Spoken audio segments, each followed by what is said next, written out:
ముగ్గురు పిల్లలు కూడా రాత్రి అంతా ఏడుస్తూనే ఉన్నారు. పెద్ద పిల్లలిద్దరికీ కూడా డాడీకి రాడన్న సంగతి తెలుసు.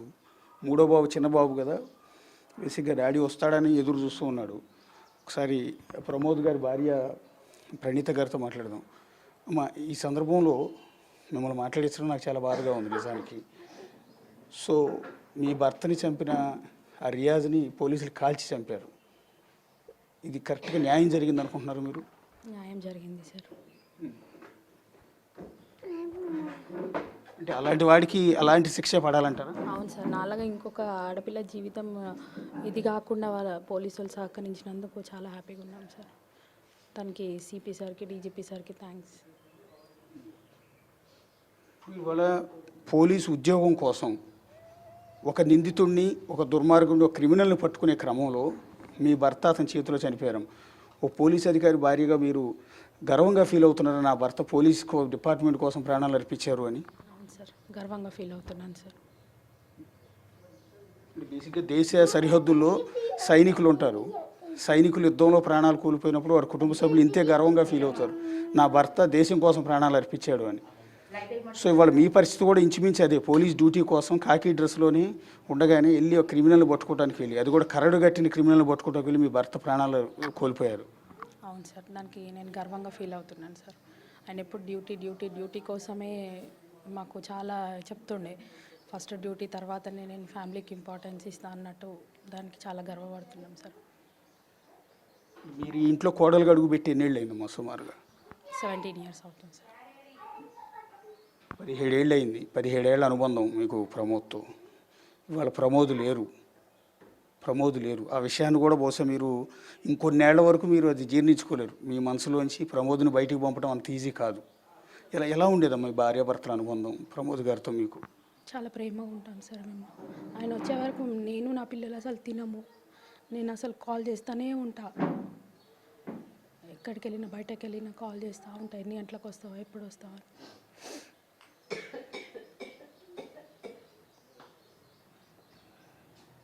కానీ 10 minutesలో వస్తా అని చెప్పి అసలు మొత్తానికి రాకుండా పోయిండు.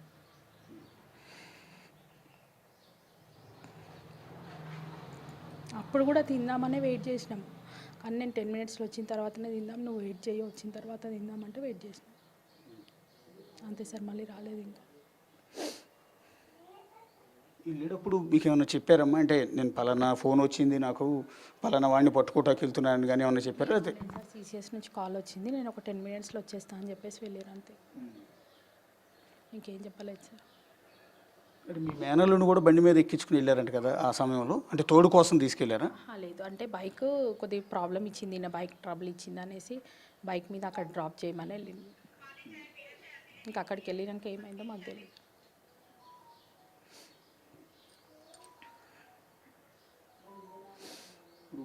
ఇప్పుడు ఆ రియాజ్ అనేవాడిని పోలీసులు హాస్పిటల్లోనే కాల్చి చంపారు. అది వినగానే ఏమనిపించిందమ్మా మీకు? చనిపోయినా నా భర్త అయితే రాదు సార్, కానీ నా భర్తకైతే న్యాయం జరిగింది సార్. ఆయన చంపిన హంతకుని మాత్రం ఎన్కౌంటర్ చేసినందుకు చాలా సంతోషం సార్. డీజీపీ సార్కి, సిపి సార్కి థ్యాంక్ యూ సార్. అంటే మీరు ఫస్ట్ మీ భర్తని ఆయన పొడిచి చంపేసాడన్న విషయం మీకు తెలిసి ఉంటుంది కదా. తెలుసున్నప్పుడు అలాంటి ఈడియట్ని, అలాంటి క్రిమినల్ని మీకు చెప్పుతో కొట్టాలనిపించలే మొట్టమొదట వీళ్ళు చంపకముందు? కొట్టాలనిపించింది సార్, కానీ ఇట్లాంటివన్నీ వదిలొద్దు సార్. డ్యూటీకి వెళ్ళేటప్పుడు పోలీసులకు కూడా కొద్దిగా రక్షణ ఏదైనా కల్పించాలి సార్. అంటే ప్రజలకు రక్షణ కల్పించేదే పోలీసులు, చివరికి పోలీసులకి రక్షణ లేకుండా పోతుంది ఇలాంటి క్రిమినల్స్ వల్ల. మీ భర్త క్రిమినల్స్ని పట్టుకోగలిగిన సామర్థ్యం ఉంది, సత్తా ఉంది, అన్నీ ఉన్నాయి కాబట్టి అతను పారిపోతున్నా కూడా వెంటాడాడు, పట్టుకున్నాడు, బైక్ మీద ఎక్కించుకుని తీసుకొస్తున్నప్పుడు అతని జేబులో కత్తి ఉందన్న విషయం అతను చూసుకోలేకపోయారు. అంటే బహుశా క్రిమినల్ దగ్గర ఏముంటాయో మనకు తెలియదు కదా. వెపన్ లేకుండా అతన్ని ఫిజికల్గా అయితే మీ భర్త అతన్ని కాళ్ళు చేతులు ఎరగొట్టేసి తీసుకుపోయి రాగలిగిన శక్తి ఉంది, స్టామినా ఉంది. అనుకోకుండా అతని చేతిలో కత్తి ఉండటం, ఆ కత్తితో అతను పడవటం వల్ల కదా ఇది జరిగింది.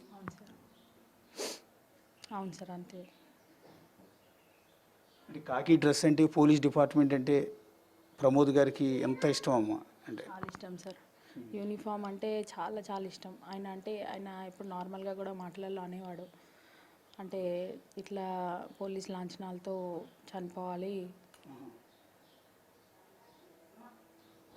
సేవ చేయాలి అన్నట్టు చాలా ఇష్టం సార్ ఆయనకి. అంటే రేపు చనిపోయినా పోలీసు లాంఛనాలతో నా అంత్యక్రియలు చేయాలని ముందుగానే కోరుకునేవారు.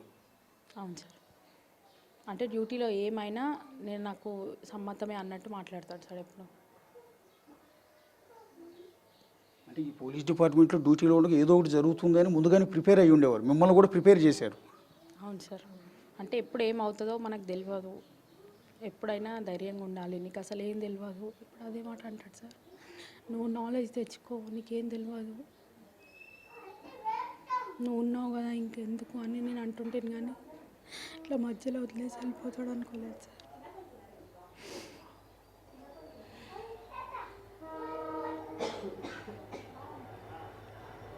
ఇప్పుడు మీ చిన్నబాబు ఉన్నారు కదండి, చిన్నబాబుకి ఏదో హెల్త్ ప్రాబ్లం, నెల నెల చాలా ఖర్చు పెట్టి ఇంజక్షన్ అవి చేయించేవారు అని చెప్తున్నారు. ఏంటమ్మా ప్రాబ్లం?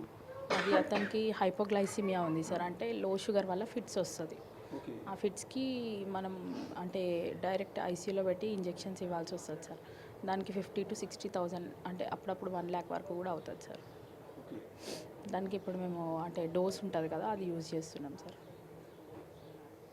అంటే ఆయన కానిస్టేబుల్ హోదాలో ఉన్నారు కదమ్మా, చాలా తక్కువ శాలరీ వస్తుంది, ఒక ఫ్యామిలీని పోషించాలి, 3 పిల్లలు పైగా, 3 పిల్లల్ని చదివించాలి, పైగా ఒక బిడ్డకి అనారోగ్యం, సో ఈ ప్రాబ్లమ్స్తో నెల నెల ట్రీట్మెంట్లు, ఇవన్నీ ఎట్లా బేర్ చేయగలిగేవారమ్మా? అంటే ఫ్యామిలీ నుంచి ఏమైనా సపోర్ట్ ఉండేదా? ఉంది సార్, ఫ్యామిలీ సపోర్ట్ ఉంది సార్. ఇటు మమ్మీ వాళ్ళు, అత్తయ్య వాళ్ళు, దాంతో మేము హాస్పిటల్స్ అన్నీ చూసుకుని లోన్స్ ఉన్నాయి. అంటే దేనికి ఎప్పుడైనా వెనకాడాడు సార్, ఏదైనా సరే చేద్దాం, నేను చేస్తానులే, మీకు ఎందుకు టెన్షన్, ట్రీట్మెంట్ కంటిన్యూ చేయించేవాడు సార్, ఆపకపోయేవాడు. 3 బిడ్డలంటే బాగా ఇష్టమమ్మా? 3 మగపిల్లలే ఉన్నారు. చాలా ఇష్టం సార్, చాలా ఇష్టం. పిల్లలు అంటే ఇప్పుడు ఏదైనా పిల్లలు అడిగితే నేనన్నా ఇంకా వెనకాడతా, కానీ ఆయన వెనకాడాడు. అంటే 3 మగపిల్లలే ఉన్నారు కదా, ఇప్పుడు ఆడపిల్ల ఉంటే బాగుండేదని ఎప్పుడన్నా అనేవారండి? అంటే బేసిక్గా మగపిల్లలు ఉన్న ఇంట్లో ఆడపిల్ల కావాలని కోరుకుంటూ ఉంటారు, అట్లా ప్రమోద్ గారు ఎప్పుడన్నా? యాక్చువల్గా చిన్న బాబు ఆడపిల్ల కోసమనే చూసినాము, కాకపోతే బాబు. అంటే ప్రమోద్ గారు చాలా పవర్ఫుల్ కాబట్టి ఆయన్ని లా అండ్ ఆర్డర్లో కాకుండా సీసీఎస్లో పెట్టారమ్మా. ఇలాంటి పెద్ద పెద్ద కరడు కట్టిన క్రిమినల్స్ని, తప్పుడు పనులు చేసే వెధవలందరినీ వేటాడటానికి సీసీఎస్ అనేది ఏర్పాటు చేసి ఆయన సిపి గారు ఇందులో పెట్టారమ్మా. సో అది లా అండ్ ఆర్డర్లో ఉండుంటే బహుశా ఇంత కష్టం ఉండేది కాదేమో. అవును సార్, ట్రాఫిక్ నుంచి 4 months అవుతుంది సార్ బోధన్కి ట్రాన్స్ఫర్ అయ్యి. బోధన్లో ఒక 1 month చేసిండ్రు. అయితే ఈ బాబుకి మధ్యలో కొద్ది ప్రాబ్లం అయ్యి అక్కడి నుంచి ఇక్కడికి రావడము అట్లా నైట్ పూట ఇబ్బంది అయ్యేది సార్, అందుకని సీసీఎస్కి వెళ్ళింది సార్.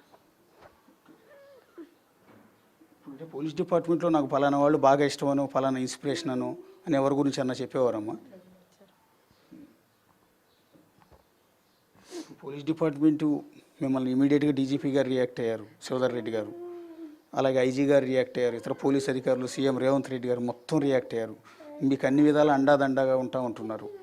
సో మీకు భూమి ఇస్తామన్నారు, ₹1 కోటి పరిహారం ఇస్తామన్నారు, ఇతర కొన్ని బెనిఫిట్స్ కూడా ఇస్తామంటున్నారు, ఉద్యోగం కూడా ఇస్తామంటున్నారు. ఏమన్నా మీకు డీజీపీ గారు కానీ రేవంత్ రెడ్డి గారు కానీ ఏమన్నా ధన్యవాదాలు చెప్తారా? అవును సార్, ధన్యవాదాలు చెప్తాం సార్ మా కుటుంబాన్ని ఆదుకున్నందుకు, తెలంగాణ గవర్నమెంట్కి, డీజీపీ సార్కి, సిపి సార్కి, సీఎం సార్కి.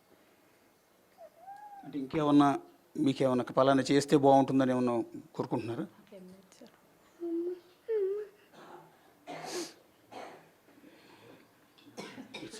చాలా బాధలో ఉన్నారమ్మా మీరు. ఈ సమయంలో మిమ్మల్ని మాట్లాడించింది ఎందుకంటే మీరు ఒక డ్యూటీ కోసం ప్రాణాలు అర్పించిన ఒక పోలీస్ కానిస్టేబుల్గా మిమ్మల్ని చూసి అందరూ గర్వపడుతూ ఉన్నారు, కానిస్టేబుల్ భార్యగా. సో వాళ్ళందరికీ మీరు ఏం మాట్లాడుతున్నారో తెలియాలన్న ఉద్దేశంతో మీతో మాట్లాడించాం. ఇది మనతో పాటు మాట్లాడారు ప్రణీత గారు. సో ఆవిడ చనిపోయిన కానిస్టేబుల్కి భార్య. సో 3 పిల్లలతో నెక్స్ట్ కుటుంబాన్ని లీడ్ చేయాల్సి ఉంటుంది ఆమె. సో మనకి ఎదురుగా కనిపిస్తున్న 3 పిల్లల్ని ఆవిడే పోషించాల్సి ఉంటుంది. సో ఇప్పుడు తెలంగాణ ప్రభుత్వం అండగా నిలిచే ప్రయత్నం చేస్తుంది. అవి ఇమ్మీడియట్గా ఇచ్చే సహాయం, ప్రభుత్వం నుంచి చేయాల్సిన సహాయం కావచ్చు, ఉద్యోగం కావచ్చు, భూమి కావచ్చు, పరిహారం కావచ్చు, ఇవన్నీ కూడా సాధ్యమైనంత తొందరగా ఇప్పిస్తే ఆ కుటుంబానికి మరింత అండగా నిలిచిన వాళ్ళు అవుతారు. ఖచ్చితంగా, ఎందుకంటే ఈ సమయంలో ఆ కుటుంబాన్ని అండగా నిలవాల్సిన బాధ్యత ఎంటైర్ సొసైటీ మీద ఉంది, పోలీస్ డిపార్ట్మెంట్ ముందు ఉంది, ప్రభుత్వం మీద ఉంది. ఒక మహిళ 3 పిల్లల్ని లీడ్ చేయటం అంటే ఎంత కష్టమో మనం ఒకసారి అర్థం చేసుకోవచ్చు. బహుశా ఆవిడ కూడా జాబు చేసే పరిస్థితిలో కూడా లేరు. రెండోది ఏంటంటే పూర్తిగా middle class family. So entire చాలా మిడిల్ క్లాస్ ఫ్యామిలీ. సో ఇల్లు చూసినా వాళ్ళ పొజిషన్ చూసినా కూడా చాలా స్పష్టంగా మనందరికీ కూడా అర్థమవుతుంది.